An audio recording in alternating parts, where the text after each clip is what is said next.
Hey guys, good morning. It's April 12, 2026 and it's our last day here in Seville, Spain. So, for today, pupunta kami dun sa Alcazar de Sevilla, tapos Plaza de España and other tourist spots here na kung ano pa yung kakasya sa time namin for today. So, pakita ko lang dito sa labas ngayon kung anong weather. So, very sunny naman.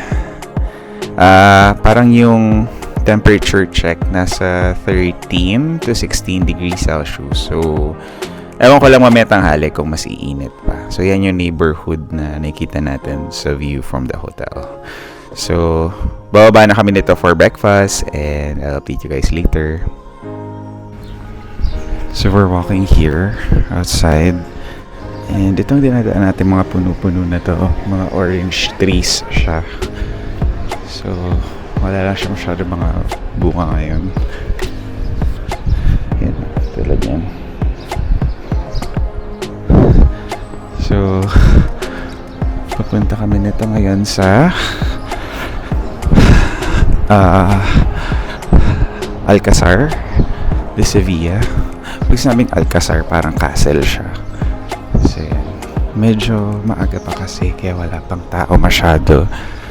It's only 10 a.m. So, ayan. Mainit yung mataas, matarik yung araw. Ano ba yan? Basta tarik na tarik yung araw, pero malamig. So, okay lang naman pala yung suot ko.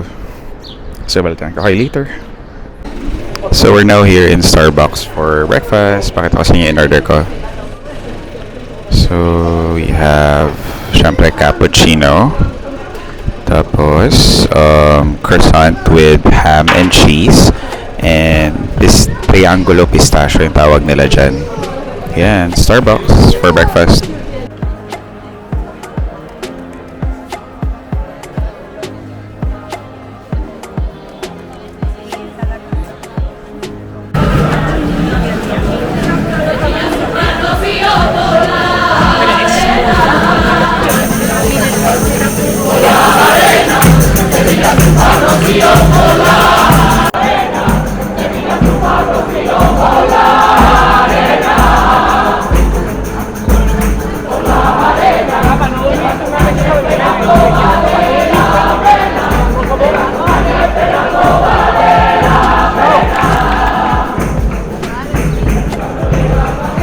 Hindi ko alam kung anong church activity to, pero parang nagkakantahan sila tapos parang may mga insenso, ganyan, may nagpo-prosesyon.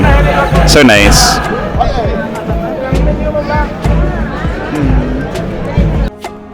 Hey guys, so we're now inside the Real Alcazar de Sevilla.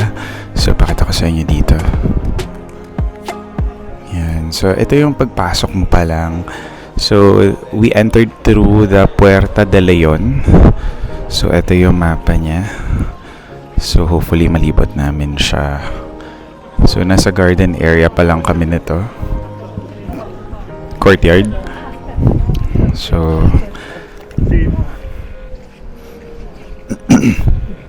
yan siya. So mamaya pakita ko sa inyo. Actually dito rin may isang scene sa Game of Thrones na dito shoot. Parang sa may balcony yun.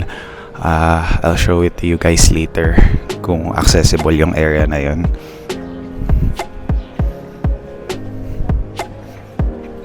So, let's go! Hey guys, so andito tayo sa parang first square here in Real Alcazar de Sevilla. Pakita ko sa inyo. So, if you can see the details, very similar siya dun sa The Mosque sa Cordoba. So, you can really see the inspiration of parang the Muslim culture here. Yung mga arches sa structure, yan. Kasi diba parang similar siya dun sa mosque. Tapos yung mga design dun sa walls. Yan. So, very siya, Muslim inspired. Tapos yung mga pillars sa structure. So, yan. So, alam mo talagang hindi Christianity yung nauna dito sa Spain. So, nauna talaga yung mga Muslim. So, yun.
Hey guys, nandito tayo sa pinaka-center yata nung Real Alcazar de Sevilla.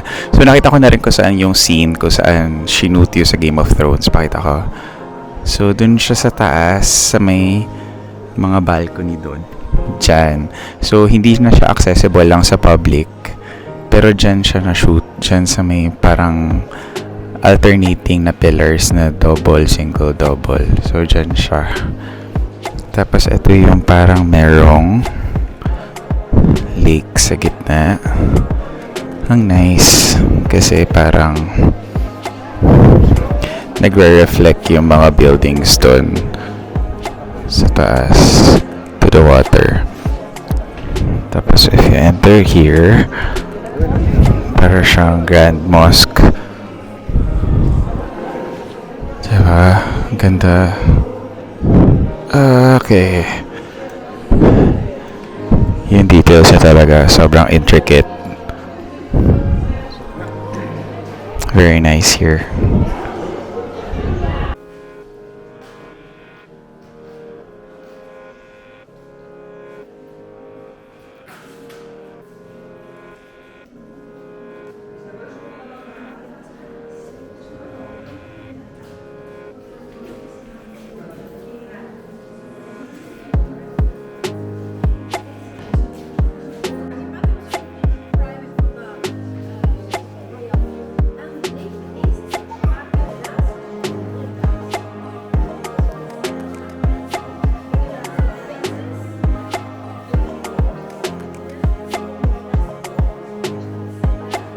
So some facts about the Real Alcazar of Sevilla. So it was built in the 1300s by King Pedro the Cruel. Tapos it is a UNESCO World Heritage Site. So I think pang ilan na nating UNESCO World Heritage Sites to na napuntahan for this year.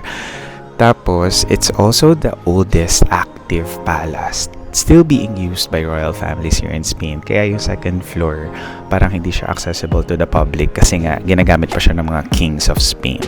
And as mentioned earlier, ginamit siya as a shooting location for Game of Thrones. So it's really nice here.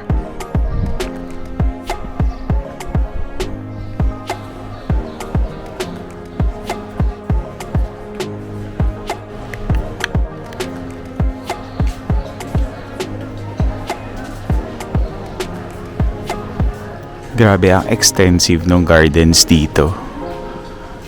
Parang, hindi ko alam kung ilang gardener yung ina-hire nila dito. Parang isang buong barangay ng gardeners yung kailangan.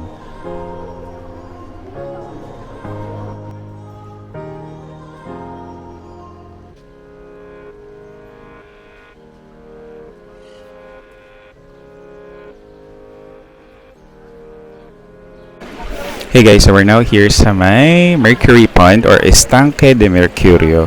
Pakita ko sa inyo. So, yan siya. It used to be an old swimming pool. Pero back in the 16th century, parang naging pond na lang siya that's used to collect yung water na ginagamit for watering the plants in the garden. So, yan siya. Tapos yun, si Mercury yata yung statue sa gitna. Tapos here is the garden. So yun yung nakita nyo kanina. So parang may mga maze pala siya kunwari. It's really nice here and very peaceful. Yan. Tapos dito parang may walkway na balcony dito sa taas. So yan, see?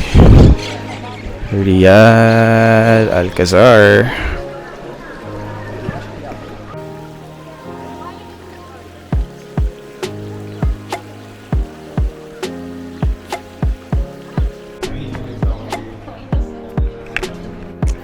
Hey guys, so andito tayo ngayon sa may parang balcony nung garden.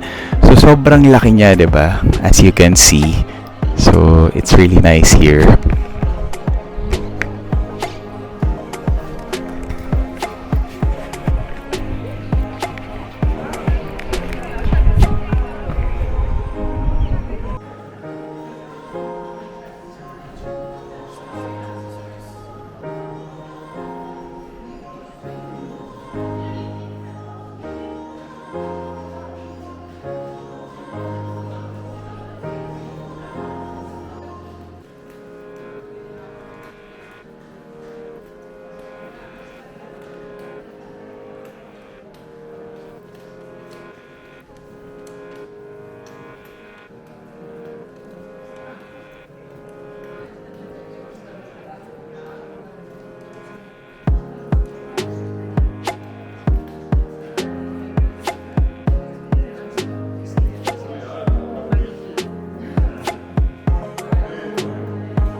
Hey guys, so andito na tayo ngayon sa may labas nung Real Alcazar. So we came across this Toro del Oro. Pakita ko sa inyo.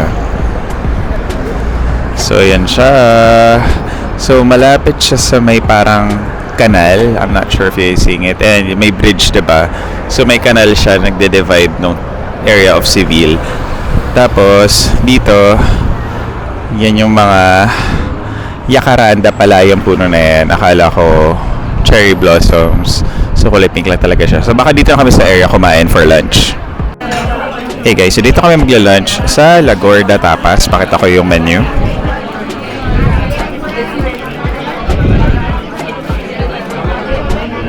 So yan siya. Merong mga para abriendo boca, ensaladas, lleva huevos la cosa, nuestras pastas. Yan. So yan yung menu niya. So magtatapas lang ulit kami nito.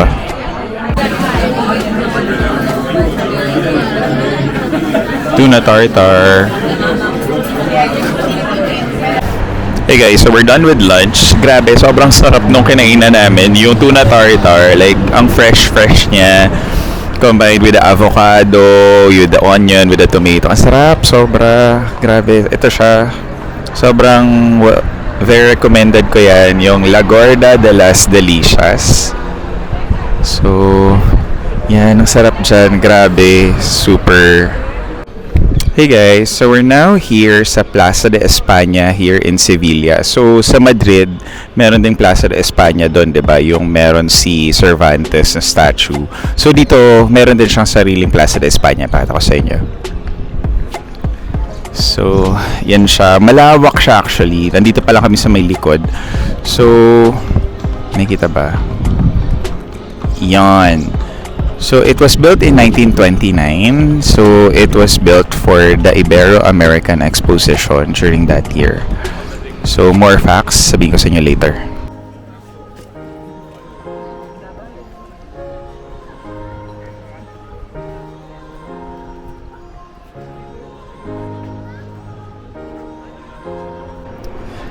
Hey guys, so we're now in Plaza de España.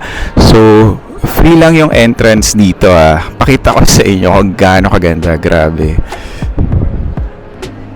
Like, ang laki-laki niya. Sobrang ganda. So, if you imagine, itong structure na to, nagawa pa siya noong 1929. Tapos, kaya na siya kaganda. Tapos, yung movie na sinasabi ko sa inyo, Star Wars, dito siya. So, dyan naglakad si Anakin Skywalker tsaka si Queen Amidala, si Natalie Portman. Habang kasama si robot, si R2-D2 ba yun? Anyway, so dyan yun. Dito yun mismo sa exact point na to. Kasi nakikita yung ano dito. Yan, dyan. Exactly yung point na yan. So, it's really nice. Tapos even Lawrence of Arabia, alam ko, may scenes din na shoot dito nung 1960s. So, yan. Plaza de España de Sevilla. It's really nice here. Tapos dito, may mga logos dyan.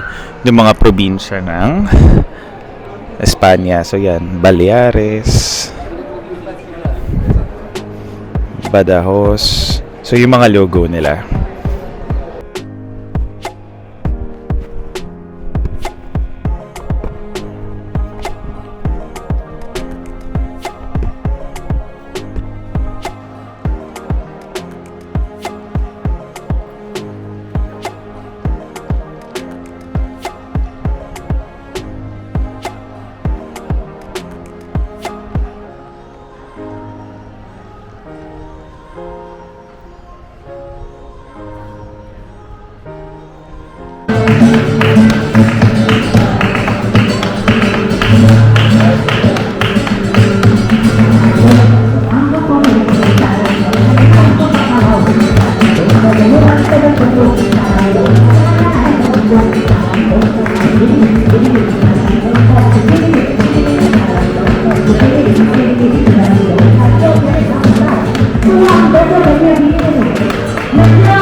Hey guys, so andito pa rin kami sa Plaza de España. Sobrang ganda dito.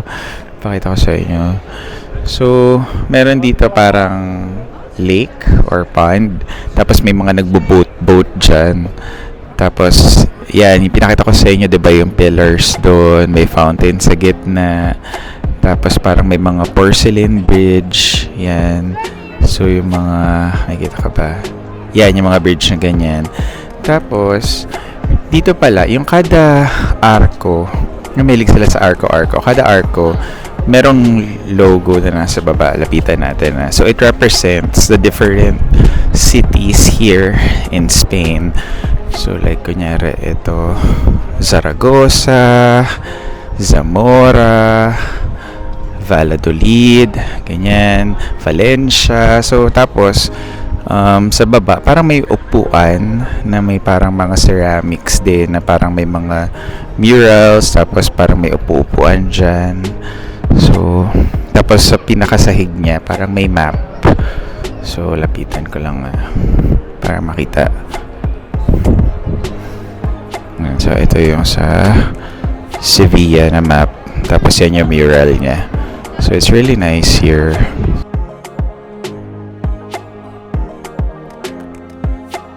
Hey guys, so we're now inside the tram. Pabalik na nito dun sa may area namin sa San Bernardo. So, pakita ko sa inyo yung loob ng tram. So, ganyan siya. Maluwag naman siya. Tapos yan, if you see that, yan. Diyan nyo itatap yung card nyo. So, you can tap it multiple times naman. Para kung kunyari, kung 3 kayo, 2 kayo, kahit isa lang yung card nyo. Pwede siya, basta up to 30 persons yata. So, yan siya. Hey guys, so explore lang namin yung other facilities ng hotel. So sa 5th floor daw kasi mayroong rooftop terrace, swimming pool, and gym. So check natin. Hey guys, so andito na kami sa may rooftop. Pakita ko sa inyo dito yung view. So maganda yung view kasi parang medyo overlooking siya ng city. So yan. Yun yung ano, tawag dito, Alcazar. Yung merong yun. Tapos, yung cathedral, medyo nakikita ba siya dito? Ayun, dun siya banda. If you can see it. Tapos ito, parang church din yata siya. Pero hindi ako familiar kung anong church yan. So yan. Tapos, Ito yung pool area. May mga naliligo lang. Kaya hindi ko mapakita dyan. Belgirauda Center. Yung gym, hindi ko makita kung saan eh. Sarado. Sarado yung gym. So, wala. So, yun na muna guys. Pinakita ko lang naman. Nakita ko yung gym. Ang laki. Pakita ko. So, yun siya. Complete siya ng equipment. Tapos, may mga treadmill. Tapos, ito. Parang cable. Tapos, may incliner. Incliner. Tapos, may mga dumbbells. Tsaka, benches. So, malaki rin siya. So, actually, pwede ako mag-gym dito kung gugustuhin ko. Kaso, parang papahinga na lang ako. Bawi na lang ako pag-uwi. Hey guys, so dito kayo mag-dinner ngayon sa La Villa sa Virol. Pakita ko dito. So, yan siya. Tapos sa menu. Yan yung mga presyuhan. So, I'm planning to order grilled octopus. Tapos sa drinks, I ordered Spritz Sevillano. Pakita ko sa inyo later.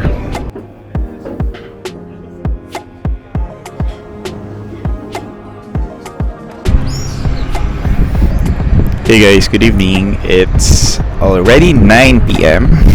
Kakatapos lang mag-dinner nito sa maliwanag pa, kaka-sunset pa lang nito. So, we're on our way back to the hotel. So, isa-summarize ko na yung araw ngayon kasi nga medyo busy na kami mamaya dahil mag-e-empake na kami for tomorrow. So, yun nga, kanina umaga, ang lamig. We went to Real Alcazar de Sevilla. So, malaki siya. And maganda. Ang daming pwedeng puntahan for picture spots, ganyan. Tapos, after the Real Alcazar, we went to Plaza de España. So, mas nagustuhan ko yung Plaza de España kasi sobrang ganda niya talaga. Aside sa maganda, ang laki-laki niya. Parang ganun. Na I couldn't imagine something like that will be built in the 1920s as compared, ewan ko. Basta ayoko na lang mag-compare, pero ang ganda-ganda niya. So, yun. Tapos, mga 4 p.m. pa lang or 5, parang we went back to the hotel. Kasi nga, it's Sunday today here. So, pagka Sunday, maraming sarado. Like, magsha-shopping pa sana kami, dadaan sa malls, ganun. Kaso, sarado lahat. Like, wala kaming mapuntahan. So, we just decided na mag-grocery kami. Buti nga yung isang grocery bukas eh. Pero, most of it talaga are closed. So, yun. Bumalik namin ng hotel, nag-dinner. So, pag-akit namin ito ng room, mag-e-empake na lang kami for our early flight tomorrow. Going to our final destination in this trip, which is Lisbon, Portugal. So, lilipat tayo ng another country tomorrow. So, pupunta tayo na Lisbon. So, papakita ko sa inyo bukas kasi magagaling tayo ng Sevilla Airport. So, mag-Uber na lang kami siguro tomorrow dahil nga marami kaming maleta. And, babalitaan ko kayo tomorrow for the process of going to Lisbon. So, yun na muna guys. Akit na lang nito, mag-empake, tulog. So, I'll update you again tomorrow. So, good night guys and see you on the next one.